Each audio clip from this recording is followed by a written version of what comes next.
Hi అండి అందరికీ. ఈరోజు మన వీడియోలో కందిపొడి ఎలా తయారు చేసుకోవాలో చూపిస్తాను. ఈ కందిపొడి వేడివేడి అన్నంలో కానీ వేడివేడి ఇడ్లీలో కానీ కొద్దిగా నెయ్యి వేసుకొని తింటూ ఉంటే చాలా రుచిగా ఉంటుంది. ఈ కందిపొడిని ఎలా తయారు చేసుకోవాలో నేను ఈ వీడియోలో చూపిస్తాను. ముందుగా పొయ్యి మీద ఒక గిన్నెను పెట్టుకుని అందులో ఒక కప్పు వరకు కందిపప్పు వేసుకోవాలి. ఇది కొంచెం కలర్ మారేంత వరకు వేయించుకోవాలి. మంటని మిడిల్ ఫ్లేమ్లో పెట్టుకుని పప్పు దోరగా వేయించేసుకోవాలి.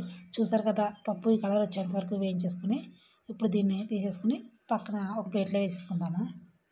మళ్ళీ అదే బాండి పెట్టేసుకుని ఒక హాఫ్ కప్పు పచ్చిశనగపప్పు కూడా తీసుకుని దీన్ని కూడా దోరగా కొంచెం కలర్ మారేలాగా ఈ పప్పును కూడా వేయించేసుకోవాలి.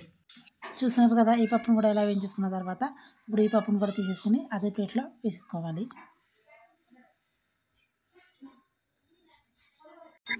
ఇప్పుడు హాఫ్ కప్పు పెసరపప్పును కూడా తీసుకుని దీన్ని కూడా అలా వేయించేసుకుని ఇది కూడా ప్లేట్లో వేసేసుకోవాలి. ఇప్పుడు మళ్ళీ అదే బాండిని పెట్టేసుకుని ఒక అర స్పూన్ వరకు ఆయిల్ వేసుకుని ఈ ఆయిల్ వేడెక్కిన తర్వాత ఒక 10-12 ఎండుమిరపకాయలు వేసుకుని వేయించుకోవాలి.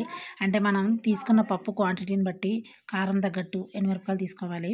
ఇప్పుడు కొద్దిగా జీలకర్ర కొంచెం కరివేపాకు కూడా వేసేసుకుని వేయించుకోవాలి. ఇవి ఇలా వేయించేసుకున్న తర్వాత పొయ్యి కట్టేసుకుని పూర్తిగా చల్లారనివ్వాలి.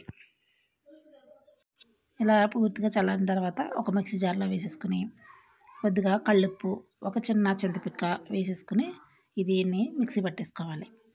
చూస్తున్నారు కదా, ఇలా మిక్సీ పట్టేసుకున్న తర్వాత ఇప్పుడు ఇందులో మనం వేయించి పెట్టుకున్న పప్పుల పొడిని కూడా వేసేసుకుని మళ్ళీ మిక్సీ పట్టుకోవాలి.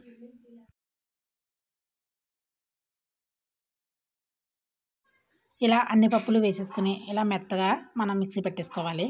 చూస్తున్నారు కదా, చక్కటి ఆంధ్ర స్టైల్లో కందిపొడి అనేది మనకి రెడీ అయిపోయింది. దీన్ని వేడివేడి అన్నంలో కానీ వేడివేడి ఇడ్లీలో కానీ కొద్దిగా నెయ్యి వేసుకొని తింటుంటే చాలా బాగుంటుంది.